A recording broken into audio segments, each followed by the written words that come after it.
লঙ্গি নাই আমার আছে। আসসালামু আলাইকুম, আপনাদের কাছে একটাই অনুরোধ, ভিডিওটাকে স্কিপ করবেন না। এই যে লোকটিকে দেখতেছেন, এই লোকটিকে দেখে আপনাদের কি মনে হচ্ছে? পাগল, তাই না? আমরা সবাই এটাই মনে করি। আসলে আমরা ভুলে যাই যে এরাও মানুষ।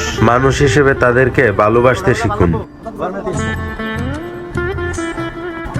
ভিডিওতে যা দেখতেছেন সেটা হলো আমরা সবাই মিলে তাকে গোসল করানোর চেষ্টা করতেছি, কিন্তু সে কোনোভাবেই গোসল করতে রাজি হচ্ছিল না। এক পর্যায়ে সে রাজি হলো।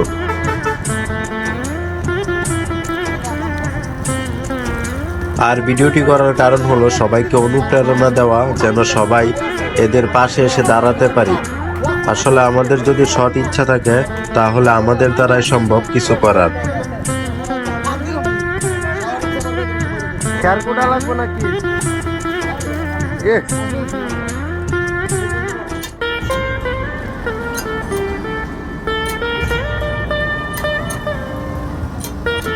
গোসলটা করলে কি যা ভাল লাগবো।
বন্ধু হয়ে গেছে একবারে।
এখন সোজা খারাপ খারাপ ঠিক আছে। মাংস দিয়ে খাবি?